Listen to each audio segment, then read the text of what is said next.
Hello students, कैसे हैं आप सब। उम्मीद करते हैं कि आप सभी लोग स्वस्थ होंगे और प्रसन्नचित होकर अपनी पढ़ाई सुचारू रूप से घर पर कर रहे होंगे। स्टूडेंट्स, काफ़ी दिनों से मैं आप सभी लोगों के लिए क्लास नहीं ले पा रहा था। इसका कारण ये था कि मैं काफ़ी दिनों से बीमार चल रहा था, जिस वजह से मैं आप लोगों की क्लास नहीं ले पा रहा था। तो आप सभी लोगों को क्लास 12 की फिजिक्स के अंतर्गत महत्वपूर्ण डेरिवेशन बताए जा रहे थे, न्यूमेरिकल्स बताए जा रहे थे और महत्वपूर्ण बहुविकल्पी प्रश्नों को भी सॉल्व कराया जा रहा था। लेकिन मैंने देखा कि आप लोगों की सबसे ज़्यादा कमेंट जो आई है वो महत्वपूर्ण बहुविकल्पी प्रश्नों पर आई है।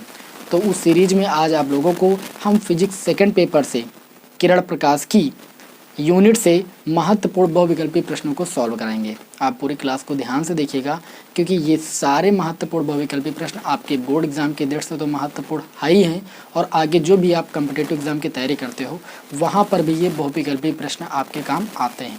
तो चलिए क्लास को अपने स्टार्ट करते हैं, टाइम क्लोज नहीं करते हैं। क्वेश्चन आपकी स्क्रीन पर लिख कर आएगा, क्वेश्चन को आप ध्यान से देखिएगा, ठीक है, पढ़िएगा, उसके बाद आंसर देने की भी पूरी कोशिश कीजिएगा आप लोग, ठीक है, कमेंट बॉक्स में। देखिए पहला क्वेश्चन आपकी स्क्रीन पर कि अपवर्तन की घटना में निम्न में से कौन सी राशि अपरिवर्तित रहती है, यानी अपवर्तन की घटना में कौन सी राशि ऐसी है जो बदलती नहीं है। आप सभी को पता है, सभी लोगों ने इस चैप्टर को अच्छे तरीके से पढ़ा है। प्रकाश के अपवर्तन की घटना में क्या नहीं बदलता है, आवृत्ति नहीं बदलती है। चार ऑप्शन आपको दिए गए हैं, प्रकाश की चाल, प्रकाश की तीव्रता, प्रकाश की तरंगदैर्घ्य, प्रकाश की आवृत्ति। तो यहाँ पर आपका करेक्ट ऑप्शन हो जाएगा प्रकाश की आवृत्ति, यानी ऑप्शन नंबर 4 इस क्वेश्चन का राइट आंसर होगा। ठीक है, उम्मीद करता हूँ कि आप सभी लोगों को ये क्वेश्चन आ रहा होगा, काफ़ी बार आप लोगों ने इस क्वेश्चन को पढ़ा भी होगा इस चैप्टर में। आगे बढ़ते हैं दूसरे क्वेश्चन की ओर। दूसरा क्वेश्चन आपके स्क्रीन पर कि यदि किसी माध्यम से निर्वात में संपूर्ण आंतरिक परावर्तन के लिए क्रांतिक कोण क्रिटिकल एंगल 30 डिग्री है तो माध्यम में प्रकाश का वेग क्या है। देखिए मैं आप लोगों को बता दूं कि निरपेक्ष अपवर्तनांक जो होता है वो निर्वात में प्रकाश की चाल c और माध्यम में प्रकाश की चाल v के अनुपात के बराबर होता है। सबसे पहले तो इस सूत्र को आप जान लीजिए। निरपेक्ष अपवर्तनांक n जो होता है वो निर्वात में प्रकाश की चाल c, जिसकी वैल्यू जो होती है वो 3 × 10⁸ मीटर प्रति सेकंड होती है। ये सभी चीज़ें आपको पता होनी चाहिए भाई, जो मैंने लिखा है, ठीक है। निर्वात में जो प्रकाश की चाल होती है वो 3 × 10⁸ मीटर प्रति सेकंड होती है, आप सभी को पता भी होगा, ठीक है। तो निर्वात में प्रकाश की चाल और माध्यम में प्रकाश की चाल v के अनुपात के बराबर होता है, क्या, निरपेक्ष अपवर्तनांक n। तो इस क्वेश्चन में आपको यहाँ पर दिया क्या गया है, आप लोगों ने क्रांतिक कोण की परिभाषा भी पढ़ी है। क्रांतिक कोण की परिभाषा से आपने ये सूत्र पढ़ा है, n = होता है 1/sin c, ठीक है, जहाँ c जो होता है वो आपका क्रांतिक कोण होता है, ठीक है। तो इसका भी यूज यहाँ पर हम करेंगे इस क्वेश्चन में। तो यहाँ पर किसी माध्यम से निर्वात में संपूर्ण आंतरिक परावर्तन के लिए क्रांतिक कोण c का मान दिया गया है 30 डिग्री, ठीक है। तो यहाँ पर n के स्थान पर हम लिख लेंगे 1/sin c और c के स्थान पर लिख देंगे 30 डिग्री, क्योंकि यहाँ पर 30 डिग्री दिया गया है। तो माध्यम में प्रकाश का वेग क्या होगा, तो माध्यम में जो प्रकाश का वेग है वो v है और निर्वात में जो प्रकाश का वेग है वो c, जिसकी वैल्यू 3 × 10⁸ मीटर प्रति सेकंड होती है। तो लिख देंगे 3 × 10⁸, और माध्यम में प्रकाश का वेग v हमें यहाँ पर फाइंड करना है। तो यहाँ पर देखिए क्या हो जाएगा, 1/sin 30 की वैल्यू आप सभी लोगों ने क्लास 10th में पढ़ी 1/2 होती है। तो लिख देंगे 1/2 = 3 × 10⁸ हो जाएगा, ठीक है। ये 2 ऊपर आ जाएगा, 2/1 = 3 × 10 कितना हो जाएगा 8/v। इस v को इधर ले आएंगे तो ये हो जाएगा 3 × 10⁸, और ये 2 आपका बट्टे में आ जाएगा। इसको सॉल्व करोगे तो आपको मिल जाएगा 1.5 × 10⁸। चाल है, चाल का मात्रक होता है मीटर प्रति सेकेंड। तो माध्यम में जो प्रकाश का वेग हो जाएगा वो 1.5 × 10⁸ मीटर प्रति सेकंड हो जाएगा। ऑप्शन आप देख सकते हो, 4 ऑप्शन आपको दिए गए हैं। तो यहाँ पर ऑप्शन नंबर सेकंड जो होगा वो आपका राइट आंसर होगा, ठीक है। स्क्रीनशॉट लेना चाहो तो ले सकते हो। उम्मीद करता हूँ कि आप सभी लोगों को ये क्वेश्चन नंबर 2 अच्छी तरीके से समझ में आ गया होगा। चलिए देखते हैं अपने अगले क्वेश्चन को। हमारा क्वेश्चन नंबर जो 3 है वो आपकी स्क्रीन पर लिख कर आ रहा है, आप ध्यान से देखिए क्वेश्चन को। वायु में प्रकाश की चाल 3 × 10⁸ मीटर प्रति सेकंड है। 1.5 अपवर्तनांक वाले कांच में प्रकाश की चाल क्या होगी। कांच क्या है आपका, एक माध्यम है। तो यहाँ पर कांच में प्रकाश की चाल इन्होंने पूछा है, यानी माध्यम में प्रकाश की चाल पूछा है, यानी v का मान आपको यहाँ पर फाइंड करना है। और इन्होंने यहाँ पर दिया है कि वायु में प्रकाश की जो चाल है, यानी निर्वात या वायु में जो प्रकाश की चाल होती है वो आपकी 3 × 10⁸ मीटर प्रति सेकंड होती है, वो आपको दिया गया है। और यहाँ पर आपको अपवर्तनांक दिया गया है, ये आपका क्वेश्चन नंबर 3 है। n का मान आपको दिया गया है, कितना दिया गया है 1.5 दिया गया है, ठीक है। वायु में प्रकाश की चाल c = आपको दी गई है 3 × 10⁸ 8 मीटर प्रति सेकंड, है ना। और यहाँ पर आपसे बोला गया है कि अपवर्तनांक वाले कांच में प्रकाश की चाल कितनी होगी। कांच एक प्रकार का माध्यम है, यानी माध्यम में प्रकाश की चाल हमें v फाइंड करनी है। इसी सूत्र को यहाँ पर अप्लाई कर देंगे, n=c/v। ये सूत्र आपका बहुत ज़्यादा इंपॉर्टेंट है, तो यहाँ पर लगाएंगे n=c/v से। कौन सा सूत्र अप्लाई करेंगे, n=c/v से। तो यहाँ पर देखिए आपका n की वैल्यू हो जाएगी 1.5। इसका मतलब इसको हम 3/2 भी ले सकते हैं। 1.5 का मतलब डेढ़ का मतलब 3 का आधा, 3/2। ये बात समझ पा रहे हो ना। इक्वल टू सी की वैल्यू कितनी, 3 × 10 की पावर कितना है भाई 8 अपान में v क्या है, माध्यम में प्रकाश की चाल, वही हमें यहाँ पर फाइंड करनी है। तो देखिए ये 3 से 3 आपका कैंसिल हो जाएगा, v को इधर ले आएंगे और 2 का मल्टीप्लाई यहाँ पर हो जाएगा, 2 × 10 की पावर कितना हो जाएगा भाई 8 हो जाएगा। ये चाल है, चाल का मात्रा क्या होता है, मीटर प्रति सेकंड। तो यहाँ पर देख लीजिए, इस क्वेश्चन में आपको जो है 4 ऑप्शन दिए गए हैं। पहला ऑप्शन आपको दिया गया है 1.5 × 10⁸ मीटर प्रति सेकंड, दूसरा दिया गया 2 × 10⁸ मीटर प्रति सेकंड, तीसरा दिया गया 1.8 × 10⁸ मीटर प्रति सेकंड, और चौथा ऑप्शन दिया गया 2.5 × 10⁸ मीटर प्रति सेकंड। तो यहाँ पर जो ऑप्शन नंबर सेकंड होगा वो आपका राइट आंसर हो जाएगा। कितना हो जाएगा, 2 × 10⁸ मीटर प्रति सेकंड। ठीक है, अब चलिए हम इसको यहाँ पर रफ कर देते हैं, फिर बढ़ते हैं अपने नेक्स्ट क्वेश्चन की ओर, क्वेश्चन नंबर 4 की ओर। ठीक है, इसका स्क्रीनशॉट ले सकते हो आप। अब इसी क्रम में हमारी इस क्लास का चौथा क्वेश्चन आपकी स्क्रीन पर लिख कर आ रहा है। चौथे क्वेश्चन को आप ध्यान से देखिए, बोर्ड एग्जाम में 3 बार ये प्रश्न आपका आ चुका है। 4 डायोप्टर और -2 डायोप्टर क्षमता के 2 लेंस परस्पर संपर्क में रखे गए हैं, संयुक्त लेंस की फोकस दूरी क्या होगी। देखिए, संपर्क में रखे 2 परस्पर संयुक्त लेंस की फोकस दूरी का व्यंजक निकालना मैंने आप सभी को बताया है, बहुत ही इंपॉर्टेंट डेरिवेशन है आपके बोर्ड एग्जाम की दृष्टि से। तो अभी तक आपने उस डेरिवेशन को अगर नहीं सीखा है तो उस डेरिवेशन के वीडियो का लिंक आपको डिस्क्रिप्शन में मिल जाएगा। बहुत ही अच्छी तरीके से मैंने आप लोगों को वहाँ पर एक्सप्लेन करके बताया है। ठीक है, उसको आप वहाँ पर ज़रूर सीख लीजिए। अब चलिए इस क्वेश्चन को देखते हैं। यहाँ पर 4 डायोप्टर और -2 डायोप्टर दिया गया है, यानी पहले लेंस की क्षमता P1 = आपको दी गई है 4 डायोप्टर, और दूसरे लेंस की क्षमता P2 = आपको दी गई है -2 डायोप्टर। ठीक है, ये क्वेश्चन नंबर आपका चौथा है। देखिए, माइनस चिन्ह ये सोच करता है कि जो दूसरा लेंस है वो आपका अवतल है, और प्लस चिन्ह ये सोच करता है कि आपका जो पहला लेंस है वो आपका उत्तल लेंस है। अब एक उत्तल लेंस और एक अवतल लेंस परस्पर संपर्क में रखा गया है। मैंने आप सभी लोगों को डेरिवेशन में ये सब बातें अच्छी तरीके से बताई भी हैं।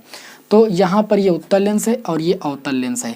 तो अब यहाँ पर ये भी हमें पता चल जाएगा कि एक उत्तल लेंस और एक अवतल लेंस, ठीक है, जबकि उत्तल लेंस की जो क्षमता है वो 4 डायोप्टर है और अवतल लेंस की जो क्षमता -2 डायोप्टर है, जब परस्पर संपर्क में रखे गए हैं तो वे किस लेंस की भांति कार्य करेंगे, ऐसा भी यहाँ पर हम पता लगा पाएंगे। चलिए यहाँ पर देखते हैं। तो यहाँ पर आपको P1 दिया गया है, तो जो लेंस आपका पहला है उसकी फोकस दूरी आप निकालिए। ठीक है, तो यहाँ से आप देखोगे जो पहले लेंस की फोकस दूरी हो जाएगी वो कितनी हो जाएगी, 100/P1। ये सूत्र होता है आपका। तो ये आपका हो जाएगा 100 और बटे में P1 की वैल्यू आपकी 4 है, 4 से 100 को काटोगे आपका हो जाएगा 25। ये आपकी फोकस दूरी है, सेंटीमीटर में आएगी। इसी प्रकार हम F2 की वैल्यू फाइंड करेंगे 100/P2। P2 की वैल्यू कितनी है, -2 डायोप्टर है ना। तो इसको हम जो है क्रॉस करेंगे तो ये आपका आ जाएगा -50 सेंटीमीटर। यानी जो उत्तल लेंस उसकी फोकस दूरी 25 सेंटीमीटर है, जो अवतल लेंस उसकी फोकस दूरी -50 सेंटीमीटर है। लिखेंगे तब संयुक्त लेंस की फोकस दूरी, किसकी भाई, संयुक्त लेंस की फोकस दूरी, लेंस की फोकस दूरी, संयुक्त लेंस की फोकस दूरी का व्यंजक था 1/f = 1/f1 प्लस का 1/f2 है ना। तो 1/f = 1/f1, f1 की वैल्यू कितनी आई है भाई 25, और f2 की वैल्यू -50 है तो -1/50 हो जाएगा। इसमें क्या करेंगे, पहले ऊपर नीचे हर बराबर कर लेंगे 2 से गुणा करके। अब एक हल ले लेंगे 50 और 2 से 1 जाएगा तो आपका 1 बचेगा, यानी ये आपका हो जाएगा 1/f = 1/50। हम कैंची गुणा करेंगे तो यहाँ से हम देखेंगे कि f = हमें मिल जाएगा 50 सेंटीमीटर। अब चूंकि ये फोकस दूरी जो है वो धनात्मक आई है, और धनात्मक चिन्ह ये सोच करता है कि जो लेंस होगा वो आपका उत्तल लेंस की भांति कार्य करेगा। जब 4 डायोप्टर क्षमता वाला लेंस और -2 डायोप्टर क्षमता वाला लेंस परस्पर संपर्क में रखा जाएगा तो वो उत्तल लेंस की बात कार्य करेगा, और उसकी संयुक्त लेंस की जो फोकस दूरी होगी वो आपकी 50 सेंटीमीटर होगी। तो यहाँ पर ऑप्शन देख लीजिए, ऑप्शन नंबर आपका जो फर्स्ट है वो आपका राइट आंसर हो जाएगा। क्लियर इतनी बात अच्छी तरीके से। चलिए क्वेश्चन नंबर 5 देते हैं। आपकी स्क्रीन पर लिखा आ रहा है कि दो लेंस जिनकी शक्तियां 4 डायोप्टर और -2 डायोप्टर हैं संपर्क में रखे गए हैं, संयुक्त लेंस की शक्ति क्या है यानी क्षमता क्या है। तो आप सभी लोग देखिए इस सूत्र से 1/f = 1/f1 + 1/f2 से दूसरा सूत्र आप लिख सकते हो क्षमता के रूप में P = P1 + P2, क्योंकि जब P होता है वो 1/f के बराबर होता है, तो P1 जो हो जाएगा वो 1/f1 के बराबर हो जाएगा और P2 जो हो जाएगा 1/f2 के बराबर हो जाएगा। यानी संयुक्त लेंस की क्षमता का सूत्र क्या होता है भाई, P = आपका P1 + P2 होता है।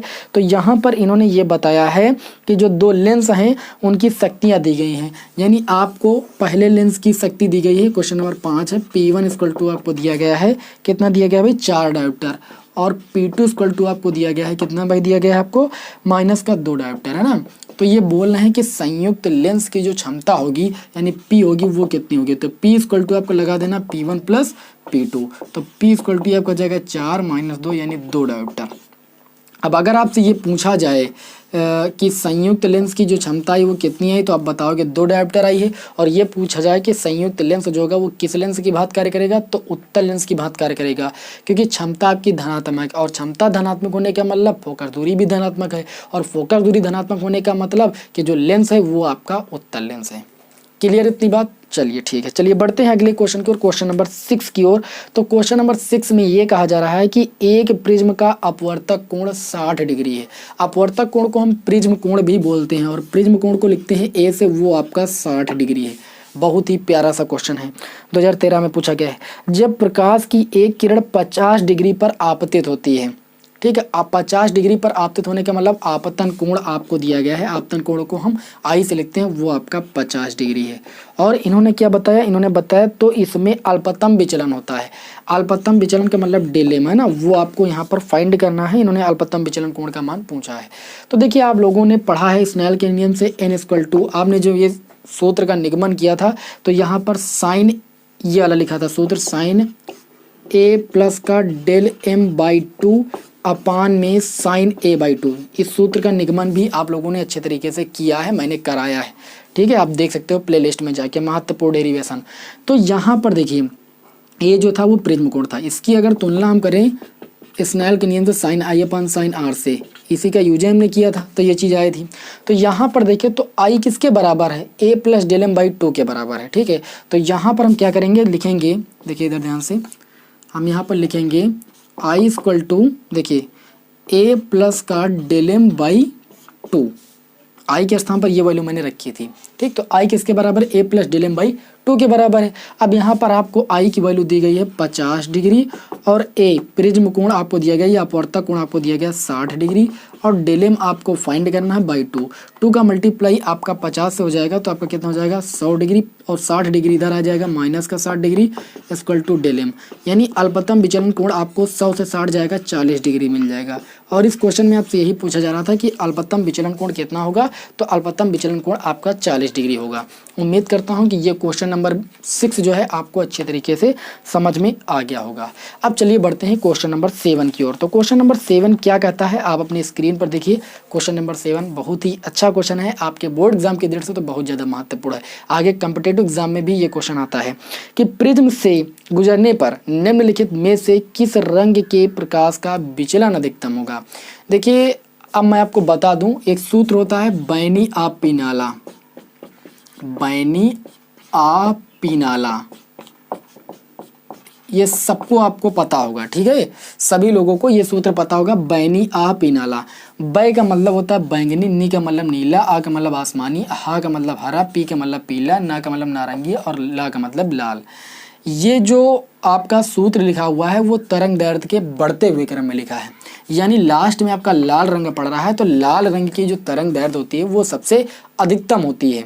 और यहाँ पर इन्होंने इस क्वेश्चन में ये पूछा है कि प्रकाश का विचलन अधिकतम किस में होगा, ठीक है। तो जिस रंग की तरंग दैर्ध्य सबसे अधिकतम होती है उसका जो विचलन होता है वो सबसे कम होता है, तो यहाँ पर इसका विचलन सबसे कम होगा, और बैंगनी रंग की तरंग दैर्ध्य सबसे कम होती है, इस वजह से बैंगनी रंग का जो विचलन होगा बैंगनी रंग के लिए प्रकाश का जो विचलन होगा वो सबसे आपका अधिकतम होगा। ठीक है, ये आप समझ सकते हो कि यहाँ पर जो प्रकाश के विचलन का क्रम है वो घटता हुआ क्रम है, या आप ऐसा समझ सकते हो कि तरंग दैर्ध्य का बढ़ता हुआ क्रम है। ठीक है, इस सूत्र के माध्यम से ये चीज़ आप समझ पा रहे होगे। विबग्योर इंग्लिश में होता है, ये भी आप सभी को पता होगा। तो यहाँ पर जो ऑप्शन नंबर सेकंड हो जाएगा वो इस क्वेश्चन का राइट आंसर हो जाएगा। चलिए बढ़ते हैं अगले क्वेश्चन की ओर। तो अगला क्वेश्चन नंबर 8 हमारा। ठीक है, तो इसको थोड़ा सा हम रफ कर देते हैं, स्क्रीनशॉट लेना चाहो तो आप भाई ले सकते हो।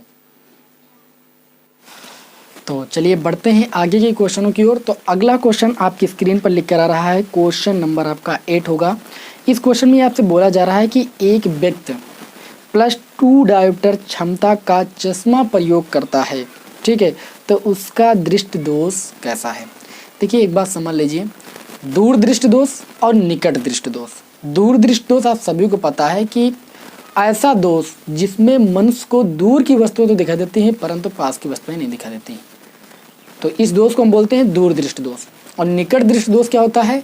ऐसा दोष जिसमें हम निकट की वस्तुएं तो देख पाते हैं परंतु दूर की वस्तुएं नहीं देख पाते हैं, यह दोष हमारा निकट दृष्टि दोष कहलाता है। और निकट दृष्टि दोष के निवारण के लिए हम चश्मे में अवतल लेंस का प्रयोग करते हैं, और दूर दृष्टि दोष के निवारण के लिए हम चश्मे में उत्तल लेंस का प्रयोग करते हैं। इसका मतलब ये है कि अगर फोकस दूरी आपकी धनात्मक है तो लेंस कैसा होगा? उत्तल लेंस होगा। और उत्तल लेंस किस में प्रयुक्त होता है? दूर दृष्टि दोष के निवारण के लिए।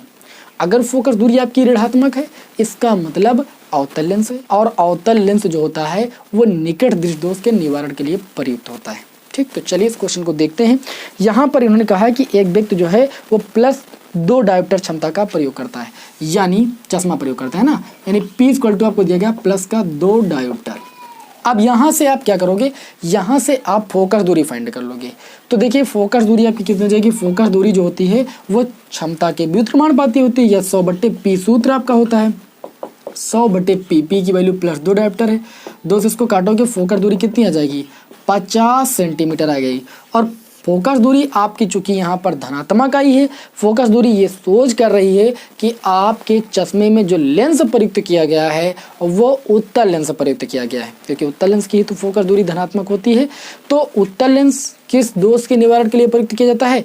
दूर दृष्टि दोष के निवारण के लिए प्रयुक्त किया जाता है। तो यहाँ पर 4 ऑप्शन दिए गए हैं, तो दूर दृष्टि दोष जो हो जाएगा वो आपका करेक्ट ऑप्शन हो जाएगा। उम्मीद करता हूँ कि आप सभी लोगों को पूरी बात अच्छी तरीके से समझ में आ गई होगी। अब चलिए बढ़ते हैं क्वेश्चन नंबर 9 की ओर। क्वेश्चन नंबर 9 है आपका कि सामान्य नेत्र के लिए स्पष्ट दृष्टि की न्यूनतम दूरी क्या होती है? सभी को पता है कि सामान्य नेत्र के लिए स्पष्ट दृष्टि की जो न्यूनतम दूरी होती है वो आपकी 25 सेंटीमीटर होती है। कितनी होती है भाई? 25 सेंटीमीटर होती है। अगला क्वेश्चन, तो ऑप्शन नंबर आपका 3rd जो है वो राइट आंसर हो जाएगा। अगला क्वेश्चन है हमारा क्वेश्चन नंबर 10 कि नेत्र लेंस की प्रकृति होती है। देखिए 4 ऑप्शन आपको दिए गए हैं, अभिसारी, अपसारी, अभिसारी तथा अपसारी, और इनमें से कोई नहीं। नेत्र लेंस की प्रकृति जो होती है वो अभिसारी होती है, यानी उत्तल लेंस के भांति हमारा जो नेत्र होता है वो कार्य करता है। ठीक है, तो यहाँ पर आप टिक कर दोगे ऑप्शन नंबर 1 को। अगला क्वेश्चन नंबर 11 आपकी स्क्रीन पर लिख कर आ रहा है कि दूर दृष्टि दोष से पीड़ित व्यक्ति का निकट बिंदु स्थित होगा। देखिए अगर किसी व्यक्ति की आंख में दूर दृष्टि दोष होता है तो वह क्या करता है? दूर की वस्तुओं को देख पाता है परंतु पास की वस्तुओं को नहीं देख पाता है। अब इन्होंने ये कहा है कि दूर दृष्टि दोष से पीड़ित व्यक्ति का जो निकट बिंदु होगा वो आपका कहाँ पर होगा? निकट बिंदु जो होगा वो 25 सेंटीमीटर से अधिक दूरी पर होगा। कहाँ होगा? 25 सेंटीमीटर से अधिक दूरी पर होगा, क्योंकि दूरी बिंदु तो अनंत पर है ना।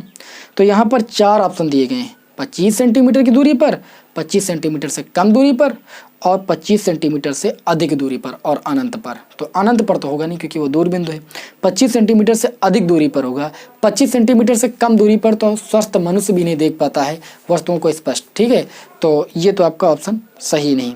अगला क्वेश्चन नंबर 12 आप देख लीजिए, इस क्लास का लास्ट क्वेश्चन है कि R वक्रता त्रिज्या तथा N1 अपवर्तनांक का एक समतल उत्तल लेंस R वक्रता त्रिज्या तथा N2 अपवर्तनांक के समतल अवतल लेंस के संपर्क में चित्रानुसार रखा जाता है, संयुक्त लेंस की क्षमता क्या होगी? चित्र आप देख लीजिए। यहाँ पर पहली स्थिति में ये बोला गया है कि आपकी जो वक्रता त्रिज्या है वो आपकी R है, और जो अपवर्तनांक है वो कितना है? आपका N1 है। तो जो फोकस दूरी हो जाएगी वो आपकी हो जाएगी 1/f1 इक्वल टू, देखिए सूत्र आप सभी लोगों ने पढ़ा है, 1/f इक्वल टू n-1 और 1/n आर। ये पढ़ा है कि नहीं पढ़ा है? सभी लोगों ने सूत्र पढ़ा है, या n-1 बटे में आर, ये आप लोगों ने पढ़ा है। तो इस सूत्र का यहाँ पर यूज करेंगे। पहली स्थिति में अपवर्तनांक बोला है कि n1 है, ठीक है, और वक्रता त्रिज्या जो है वो r है, तो ये आपका हो जाएगा। और दूसरी स्थिति में इन्होंने बोला है कि जो वक्रता त्रिज्या वो आपकी r है और अपवर्तनांक n2 है, तथा समतल अवतल लेंस की फोकस दूरी फाइंड करेंगे 1/f2 = n2 - 1। और देखिए समतल अवतल लेंस है तो उसकी वक्रता त्रिज्या हो जाएगी आपकी माइनस का 1/r।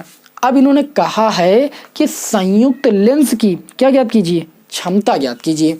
तो यहाँ पर हम क्या करेंगे, इन दोनों को जोड़ लेंगे, इसको समीकरण 1 मान लेंगे, इसको समीकरण 2 मान लेंगे।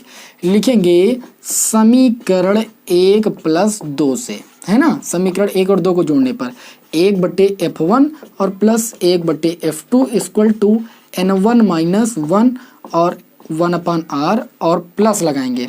प्लस लगाने का कोई मतलब नहीं, माइनस प्लस का मल्टीप्लाई माइनस ही हो जाएगा, तो आप माइनस लगा लीजिए। n2 - 1 और 1/r इंटू में, तो ये हो जाएगा 1/f1 अभी बताया p1 के बराबर हो जाएगा, 1/f2 जो हो जाएगा वो p2 के बराबर हो जाएगा। और p1 + p2 जो होता है वो p के बराबर होता है, जहाँ p जो होती है वो संयुक्त लेंस की क्षमता होती है, = अब देखिए यहाँ पर ये कितना हो जाएगा, 1/r कॉमन मिल जाएगा, तो n1 - 1 है ना, और माइनस यहाँ लगा, माइनस लगाएंगे और ब्रैकेट ओपन करेंगे तो हो जाएगा n2 और -1 +1 हो जाएगा। तो आप देख सकते हो p1 + p2 हो जाएगा p के बराबर 1/r, और यहाँ पर देखिए ये -1 + 1 0 हो जाएगा, ये हो जाएगा n1 - n2। तो ये जो संयुक्त लेंस की क्षमता हो जाएगी वो p = आपकी हो जाएगी 1/r n1 - n2। तो आप ऑप्शन देख लीजिए, ऑप्शन जो भी आपका होगा वही आपके इस क्वेश्चन का राइट आंसर हो जाएगा। तो n1 - n2/r ऑप्शन नंबर 4 जो हो जाएगा इस क्वेश्चन का राइट आंसर हो जाएगा। उम्मीद करता हूँ कि आप सभी लोगों को आज की क्लास पसंद आई होगी, ठीक है, सारे क्वेश्चन भी आपको अच्छे लगे होंगे और ये सारे क्वेश्चन आप सभी को समझ में आ गए होंगे। तो फिर आपको हम मिलेंगे नेक्स्ट वीडियो में। जय हिंद।